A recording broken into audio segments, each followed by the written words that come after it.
Olá, boa noite. Tudo bem? Iremos aqui aguardar algumas pessoas chegarem e aí iniciaremos a nossa live.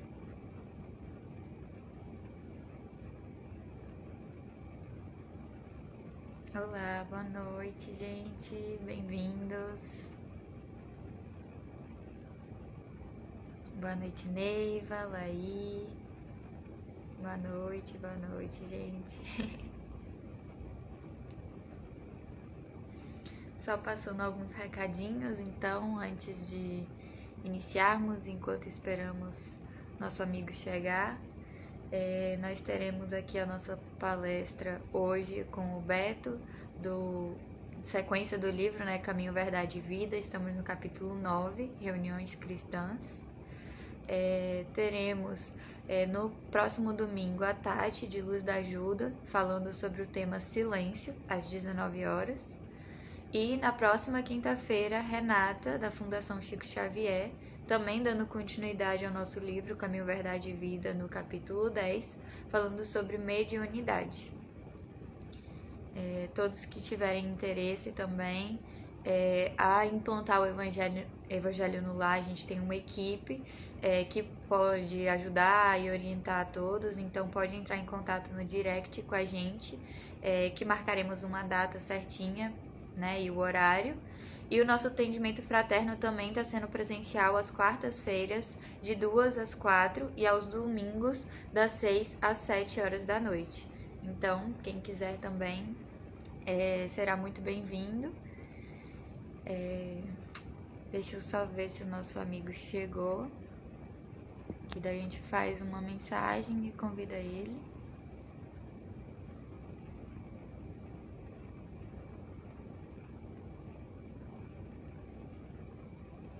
Ainda não, então enquanto isso a gente espera mais um pouquinho.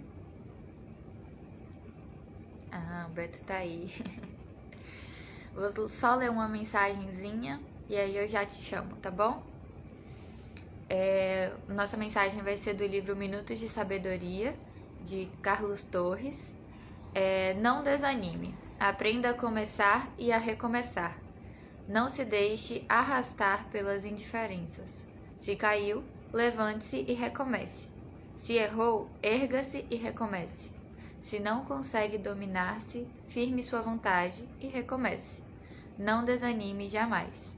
Talvez chegue ao fim da luta cheio de cicatrizes, mas estas se transformarão em luzes diante do Pai todo compassivo. Então, com essa mensagem, vamos convidar aqui o nosso amigo Beto para...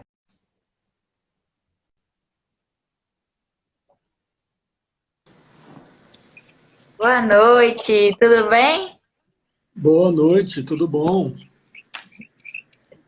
Já passei aqui os avisos, né? Geralmente a gente faz uma interaçãozinha, se o senhor puder, se apresente aqui para o povo te conhecer, que é uma carinha nova por aqui.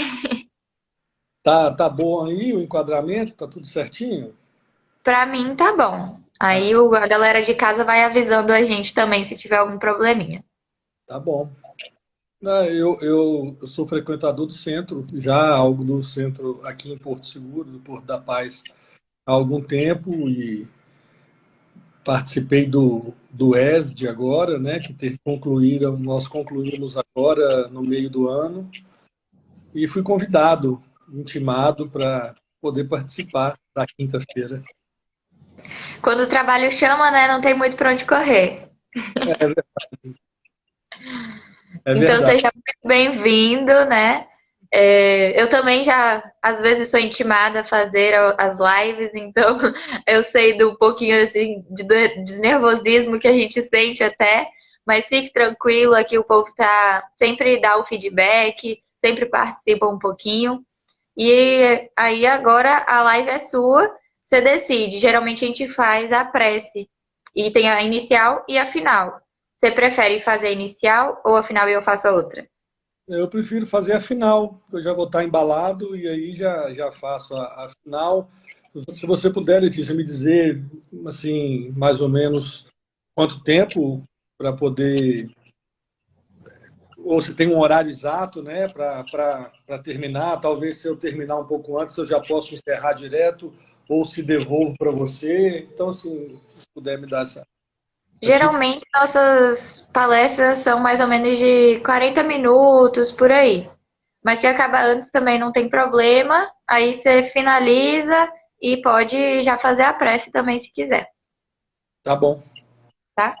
combinado. Aí, então, eu convido ao senhor e a todos de casa, né, todos que se sentirem confortáveis, a fechar os olhos, elevar os nossos pensamentos à nossa espiritualidade, sempre renovando os nossos pensamentos, as nossas atitudes, que possamos agora entrar em sintonia com a palavra edificante que nós vamos ouvir hoje e que nós possamos cada vez mais seguir os passos da nossa doutrina e buscarmos praticar a nossa reforma íntima, sempre alcançando a evolução um passo de cada vez.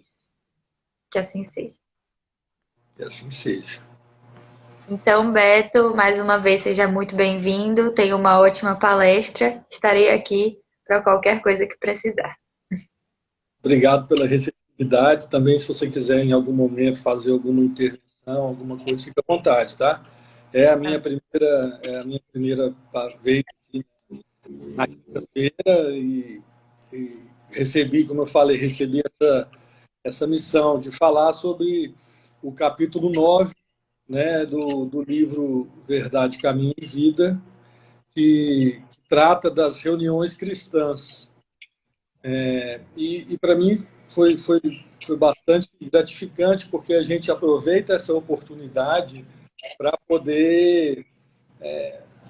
A gente sempre aprende muito, né? Quando a gente estuda algum tema, quando a gente precisa falar de algum tema, é sempre um aprendizado muito grande para a gente. Então, eu fiz algumas anotações e espero que ao compartilhá-las, eu consiga estar incluído e transmitir aquilo que eu pude captar. Então, queria dar uma boa noite a todos que estão entrando na live. Né?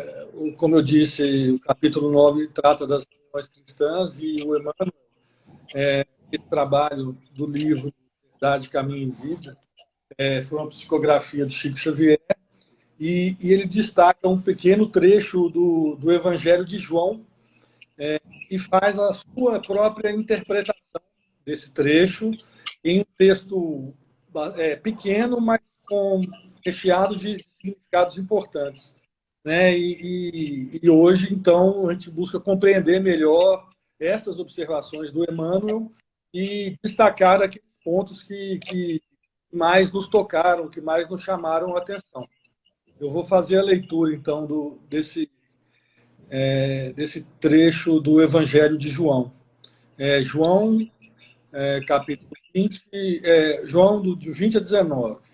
Chegada, pois, a tarde daquele dia, o primeiro da semana, e cerrada as portas da casa onde os discípulos, com medo dos judeus, se tinham ajuntado, chegou Jesus e pôs-se no meio deles e disse-lhes: paz seja convosco. Então, esse é o trecho do Evangelho, e em cima desse trecho, o Emmanuel faz alguns comentários. E eu adotei, para ficar mais didático, vou destacar os comentários de Emmanuel. Não vou ler todo o comentário de Emmanuel de uma vez, todo o trecho, o texto de Emmanuel de uma vez.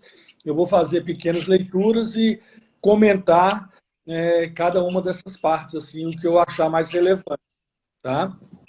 Então, o Emmanuel começa assim: desde o dia da ressurreição gloriosa do Cristo, a humanidade terrena foi considerada digna das relações com a espiritualidade. Né? Ele destaca o fato de Jesus ressuscitado, ou seja, ele estava morto em corpo e estava ali se relacionando com os vivos. Então, se naquele momento ele se dignou, Jesus, o Cristo, se dignou a isso, então, a partir de então, a humanidade também era digna desse contato.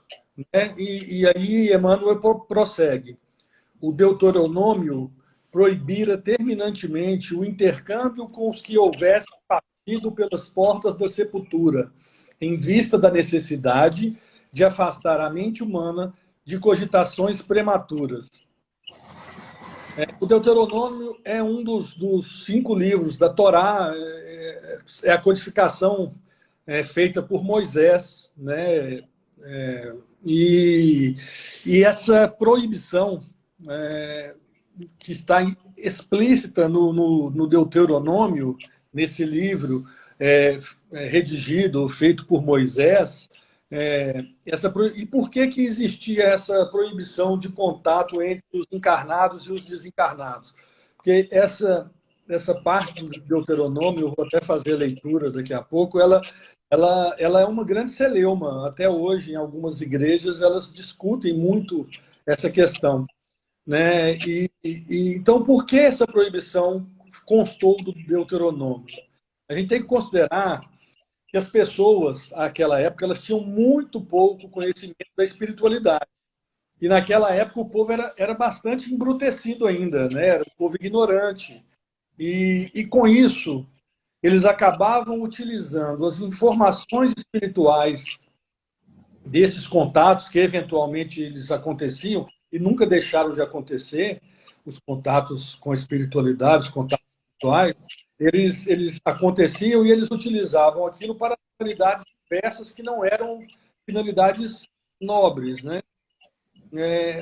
Moisés proibiu o intercâmbio com o plano espiritual porque naquela época eles utilizavam para curiosidade, para satisfação das necessidades pessoais, para fazer previsões de futuro, soluções de problemas cotidianos, né? Hoje, na atualidade, nós temos as informações de que esse intercâmbio ele deve ser utilizado para amparo, para caridade, para amparar aos que necessitam, né?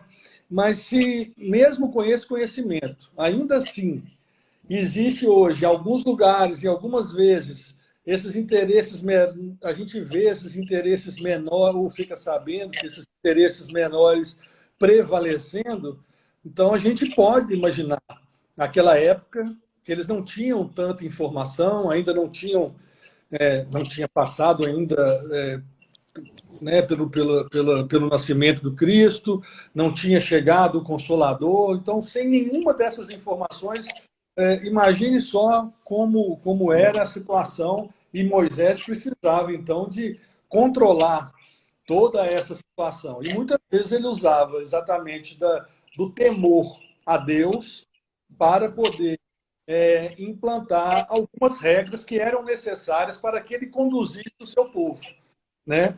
Então, sem dúvida nenhuma, ele se viu quase obrigado a implantar essa proibição. E essa, né, como eu falei, é uma das características da lei mosaica.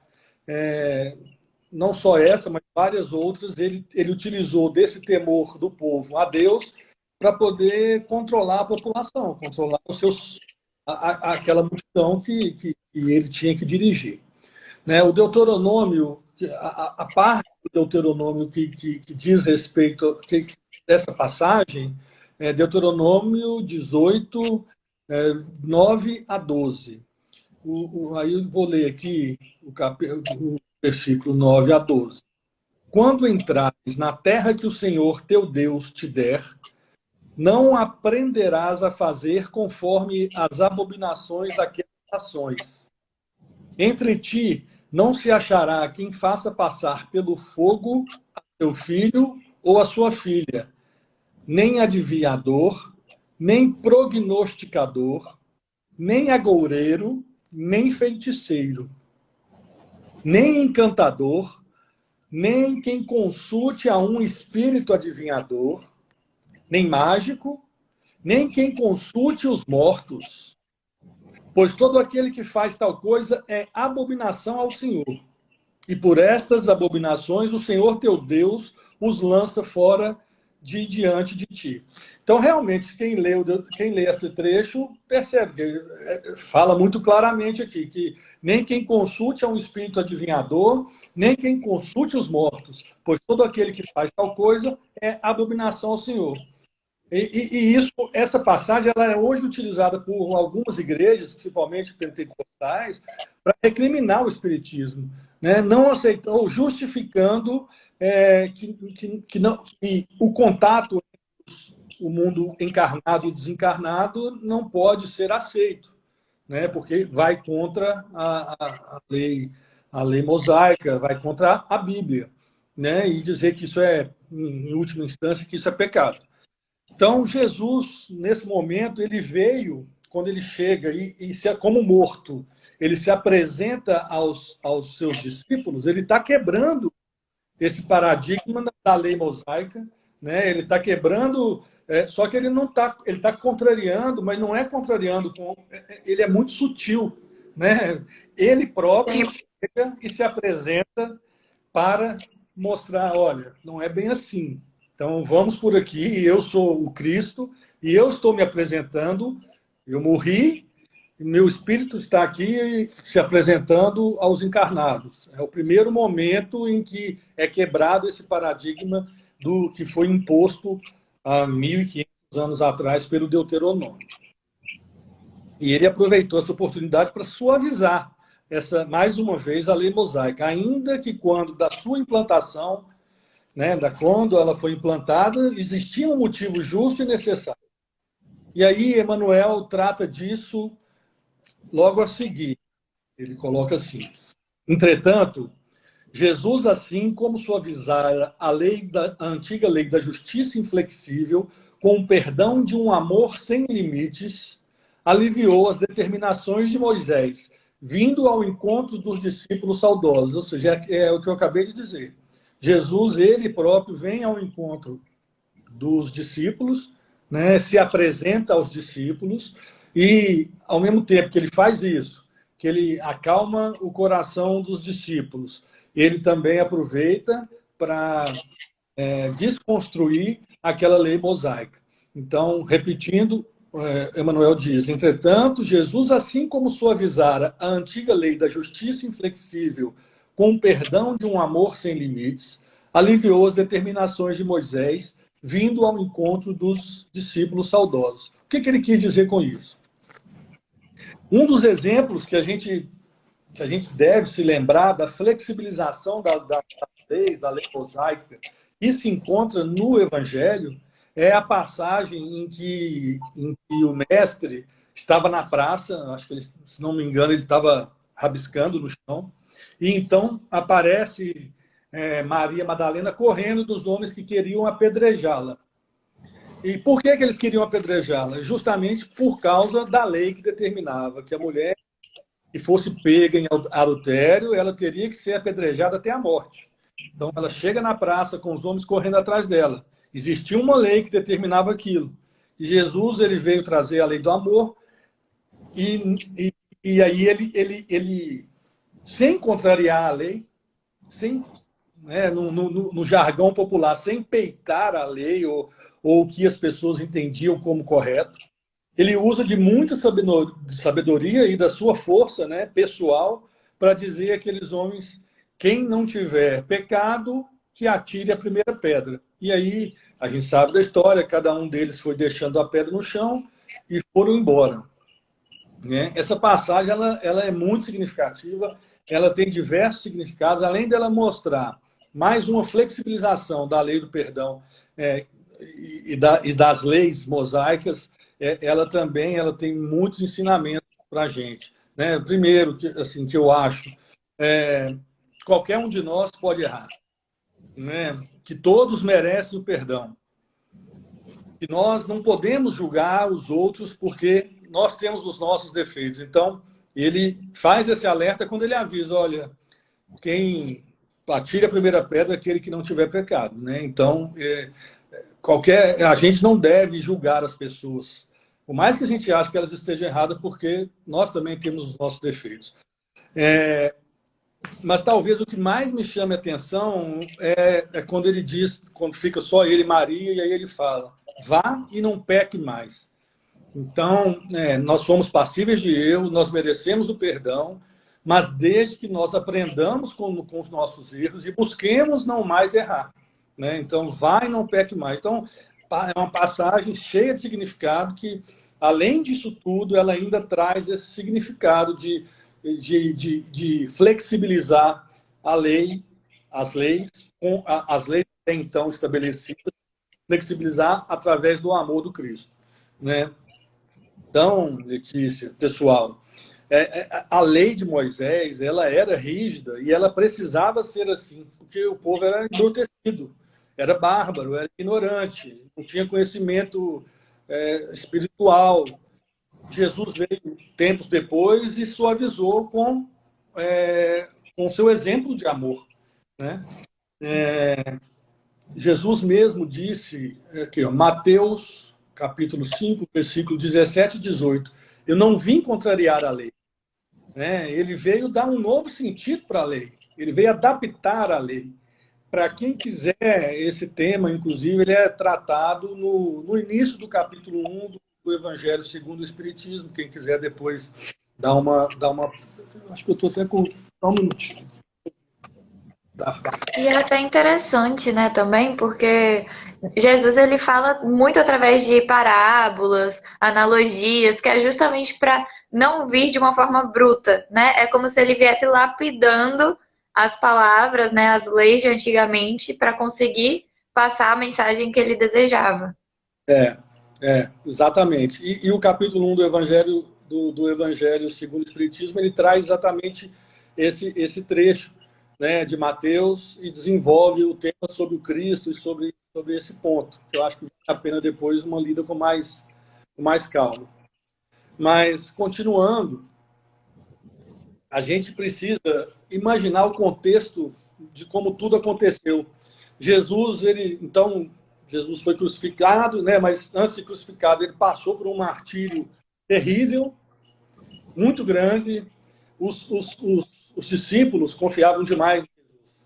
E aí, de repente, ele se vê preso, passa por um martírio enorme que dificilmente as pessoas poderiam acreditar que alguém que tivesse o poder que eles acreditavam que Jesus tinha, que aceitasse passar, porque Jesus, com um estalo, poderia resolver tudo, mas eles veem o seu mestre aceitando passar por todo aquele martírio. Né?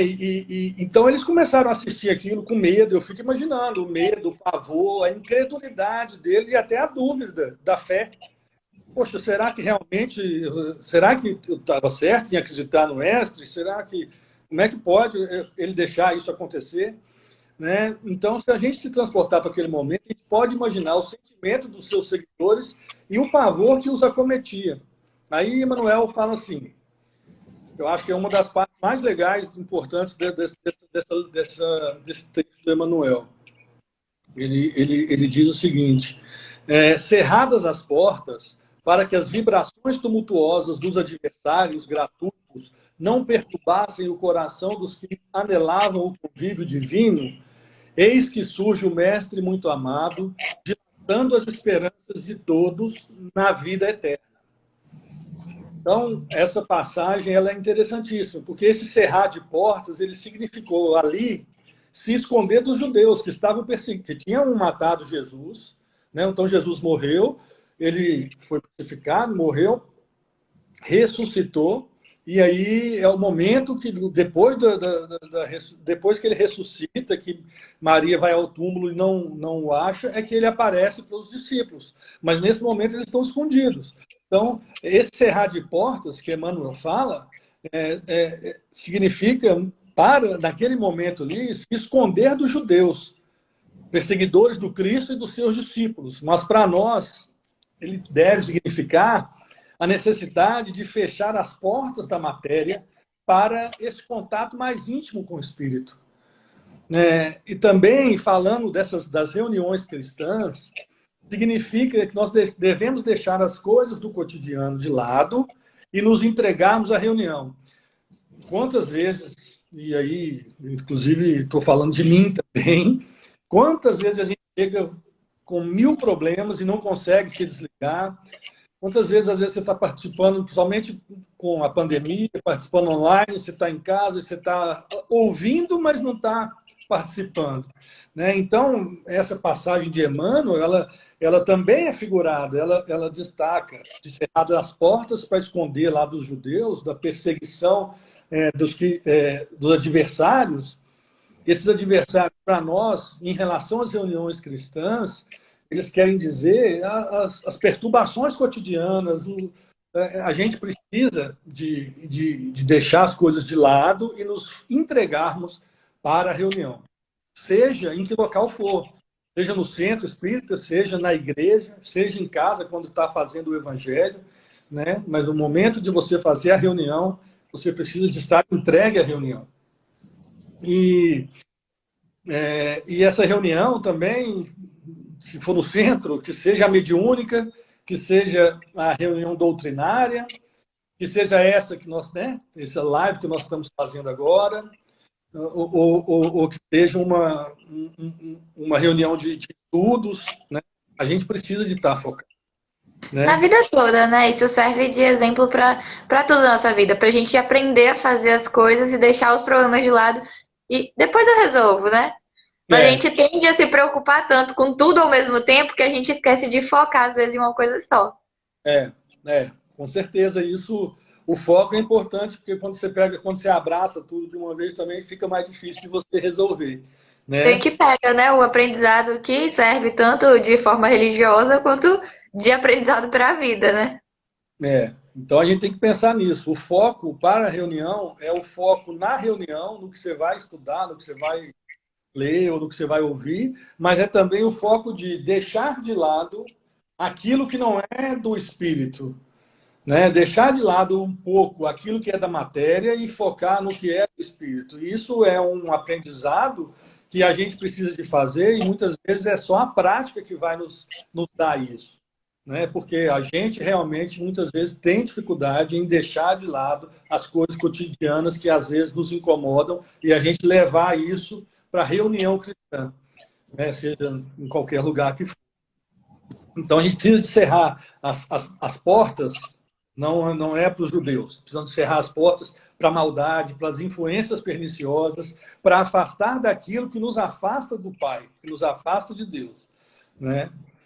E interessante, Jesus ele disse: onde quer que se encontrem 2 ou 3 pessoas reunidas em meu nome, eu com elas estarei.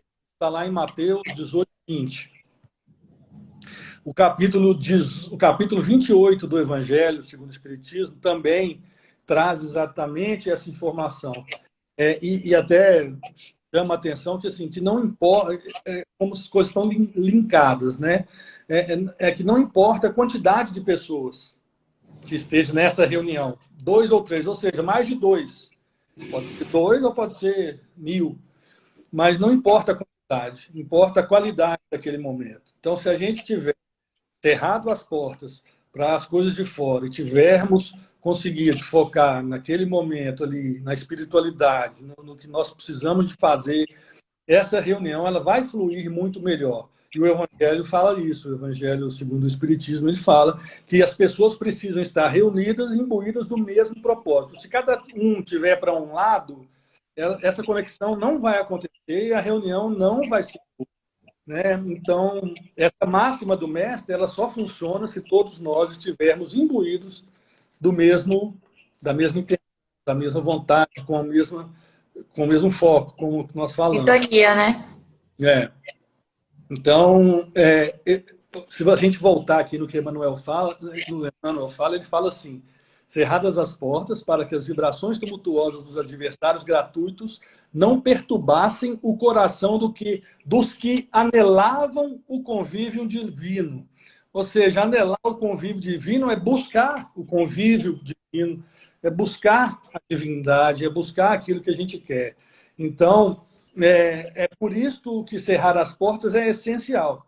E também por isso o contato presencial nas reuniões é necessário, fortalecendo essa corrente fluídica de pensamento para o bem. Então, muitas vezes eu mesmo sempre pensei muito, antes de frequentar a casa espírita, eu pensei, eu não preciso de igreja, Deus tá aqui, eu falo com Deus em casa mesmo. Tudo bem, e é verdade, a gente, né, consegue se conectar e tudo mais. Mas a reunião, a soma de pessoas, como diz Jesus ali, dois ou mais, imbuídos do mesmo espírito, isso faz com que essa corrente fluídica, com que essa energia, ela seja, ela se potencialize e aí você alcance esse contato de maneira mais fácil, né? Aí, ainda nessa, Emmanuel diz, então, isso que eu falei agora, ele diz, então eles estavam lá, cerradas as portas, buscando o contato, com medo dos judeus, e aí ele diz, eis que surge o mestre muito amado, dilatando as esperanças de todos na vida eterna. Né? Então, olha que negócio, que momento emocionante. Tá todo mundo lá com medo, aparece Jesus para amar todo mundo. A gente pode imaginar ali, para os seus seguidores, estavam chorosos, com medo, desconfiados, cheios de dúvida de tudo que eles passaram nos últimos 3 anos, né? Aí vem a chegada dele, que é a confirmação da imortalidade do Espírito, e o que Jesus sempre afirmou para eles, né? Que o Espírito era imortal. Então, imagina a partir daí a força e a coragem que os discípulos ganham naquele momento de sentir, de enxergar, de ver o Mestre. As dúvidas que possivelmente eles tinham devem ter sido dissipadas, né? E a gente viu como depois a pregação do Evangelho do Cristo se espalhou o mundo afora. Né? E aí continua Emmanuel. Desde essa hora inolvidável, estava instituído o movimento de troca entre o mundo visível e o invisível. A família cristã, em seus vários departamentos, jamais passaria sem o doce alimento de suas reuniões carinhosas e íntimas. Desde então, os discípulos se reuniram tanto nos cenáculos de Jerusalém, como nas catacumbas de Roma. E nos tempos modernos, a essência mais profunda dessas assembleias é sempre a mesma, seja nas igrejas católicas, nos templos protestantes ou nos centros espíritas. Então, aqui vale a pena assim, falar, né, do cenáculo, onde foi realizada a última ceia mesmo, era no cenáculo, era um espaço superior na casa de uma pessoa lá em Jerusalém. E as catacumbas de Roma, porque quando o cristianismo foi proibido e havia muita perseguição, os cristãos primitivos se reuniam escondidos nas catacumbas, nos cemitérios, né, para não serem percebidos, para não serem pegos. Então, é interessante a gente fazer esse link de como se deu o cristianismo primitivo, né? E é interessante também a gente ver Emmanuel destacar que nos tempos modernos a essência mais profunda dessas assembleias é sempre a mesma. Em qualquer igreja, seja católica, no templo protestante ou no centro. Não faz essa distinção, porque somos todos cristãos. Né?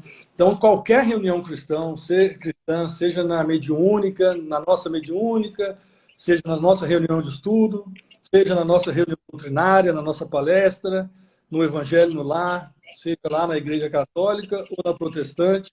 Então, Emmanuel deixa claro que em qualquer reunião há esse movimento de troca entre o mundo visível e o invisível. Independente de como cada um conduz a sua visão cristã, né? Há esse contato com o sagrado, e as pessoas que vão nessas reuniões, elas buscam esse contato com o sagrado. Essa troca, ela não pode ser um privilégio só do espírita, né? Todos nós temos essa crença em Cristo, e a diferença muitas vezes está no dogma, está no que a gente na visão do espiritismo, que não é só de religião, né? Tem a questão doutrinária, a questão filosófica, mas cada um cada um desses segmentos, ele lida com isso de maneira diferente. Né? Em todos os casos, nós somos convidados a orar em silêncio, em situações e se entregar àquele momento que nós estamos vivendo. Né? E aí ele... Isso, a gente tem essa questão da própria fé, né? Então, não importa se a gente está na igreja ou no centro espírita, independente da igreja, né? Se a gente tem esse contato, se a gente tem essa sintonia, porque não adianta ir para o centro, como você falou, eu estar numa sintonia diferente de você e do palestrante, né? E de quem mais estiver lá, porque não vai fazer sentido, né? E na igreja funciona da mesma forma. Então, eu acho que é isso também que ele quer trazer, né? De que não tem distinção quanto a isso. Às vezes a nossa crença muda um pouco de acordo com as religiões, mas a fé, a palavra de Jesus é sempre a mesma. A gente sempre está levando a história dele, sempre levando os ensinamentos, né? A gente precisa de focar no Cristo, né? Que é a essência de todos nós, né? Aí a essência é o quê? É o amor, é o perdão, é aquilo que o Cristo nos ensinou, é o Evangelho, é a boa E nova. todas as religiões praticamente pregam isso, então. Exato. Exatamente. Exatamente. Aí, Letícia, a outra parte, que já é a final desse texto do Emmanuel, ele diz o seguinte: o objetivo é um só, procurar a influenciação dos planos superiores, com a diferença de que, nos ambientes espiritistas, a alma pode saciar-se com mais abundância, em voos mais altos, por se conservar afastada de certos prejuízos do dogmatismo e do sacerdócio organizado. A primeira coisa que me chama a atenção aí é a nossa responsabilidade. E todo dia no ERG a gente ouvia a Alaide falar, que a gente vê também na Casa Espírita, da responsabilidade do espírita, né? Porque ele tem mais conhecimento, ele tem mais obrigação também. Então, às vezes fica até difícil de dormir quando a gente fica pensando nisso, de tanta... A gente brinca lá em casa que às vezes a ignorância é uma bênção, né? Porque saber dessa responsabilidade de ter todo esse conhecimento às vezes dá uma preocupação. Exatamente. A ignorância às vezes é uma bênção. Então, além disso, a outra parte que ele fala, por se conservar afastada de certos prejuízos do dogmatismo e do sacerdócio organizado. Então, a gente encontra nessa reflexão dele uma crítica, né? Na verdade, uma reflexão, mas é uma crítica. Não às igrejas, porque até no texto em cima ele fala da Igreja Católica, fala da religião protestante também. Mas ele faz uma crítica ao dogmatismo e ao sacerdócio organizado, independente de qualquer coisa. Não é a religião em si, mas como ela lida com aquilo, com seus dogmas, com seus entraves, com o sacerdócio organizado que passa a ser perigoso. E aí a gente chama a atenção para o espiritismo. Não tem, né? A gente não tem um líder espiritual, uma pessoa. A gente tem pessoas que a gente admira, né? Posso estar falando uma bobagem, eu entendo assim, né? Chico Xavier, Divaldo, o próprio Allan Kardec, que foi o codificador, são pessoas, são espíritos que a gente admira, mas não são lideranças, líder espiritual, não é como em certas igrejas, tanto católicas como protestantes, que tem aquele líder lá que vai ditar as normas, que vai dizer o que é, o que não é e como pode e como não pode ser. Né? Então, ele faz essa crítica profunda ao dogmatismo e ao sacerdócio organizado. Então, qualquer reunião cristã é válida, mas pode dar ensejo ao personalismo, que é a questão do sacerdócio organizado e até mesmo de pessoas se aproveitarem de dogmas para interesse pessoal, né? Então, para interesse material.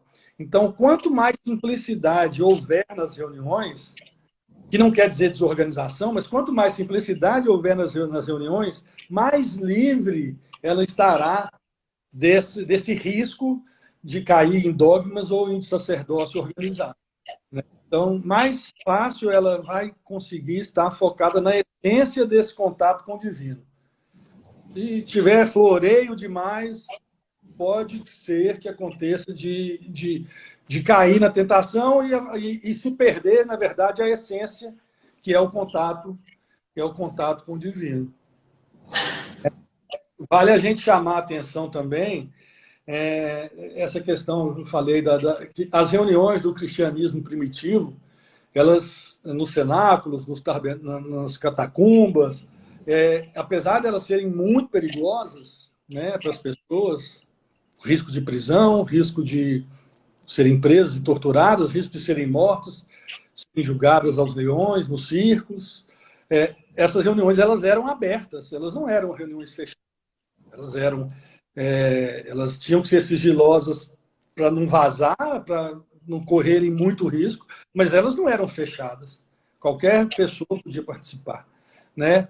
Então, os cristãos ouviam as pregações, faziam leituras nos pergaminhos e se expondo a esses riscos. Hoje em dia, com o conhecimento que nós temos e sem os riscos que eles viviam, que eles sofriam, ficou muito mais fácil participar de reunião cristã. A gente tem que evitar desculpas para não ir, para não participar, para não querer estar, ainda mais depois da pandemia, que deixou muita gente preguiçosa. É muito mais cômodo realmente a gente ficar no celular. Então, hoje está muito mais fácil. A gente tem que, quando acontecer isso, tem que pensar em como era, nos riscos que eles estavam expostos. E a gente sabe que hoje, com as facilidades que a gente tem, essas reuniões cristãs, a gente tem que participar, e elas devem ser sérias, devem ser simples, devem ser abertas, devem ser organizadas, mas com a comunhão de pensamento no bem, para facilitar a conexão com a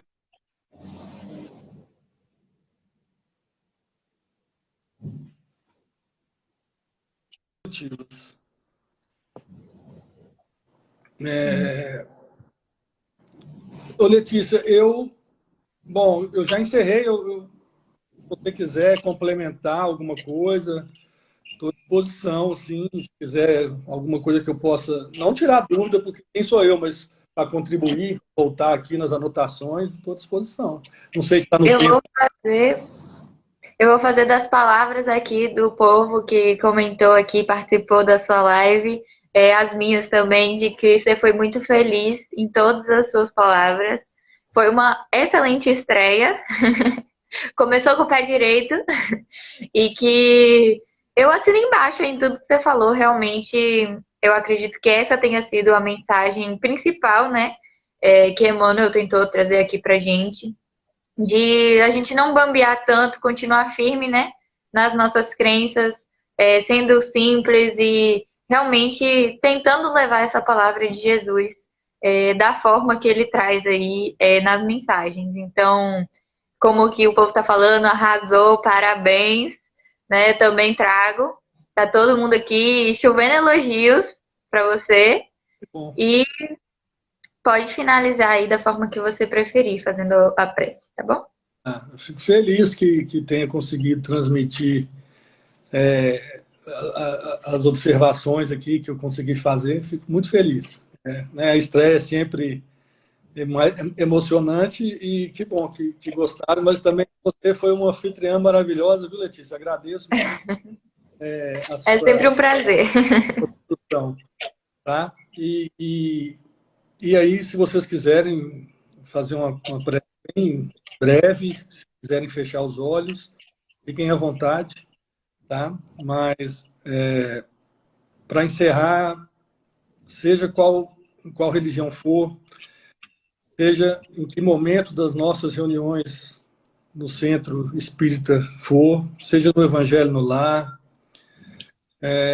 seja em que tipo de reunião cristã for, vamos cerrar as portas para que o barulho externo não nos atrapalhe, para que possamos nos anelar ao convívio divino e deixarmos vir os mensageiros de Jesus para nos abraçar, para nos acolher, para nos intuir, entregando o verdadeiro amor que ainda buscamos e que ainda necessitamos. Muito obrigado, Pai. Obrigado a vocês pela paciência e que sejamos abençoados agora e sempre. Que assim seja. E seja. Então, Beto, mais uma vez, muito obrigada pelas mensagens de hoje, pelos ensinamentos. Para todos de casa, nos encontramos na próxima quinta-feira, às 6h30, com a Renata.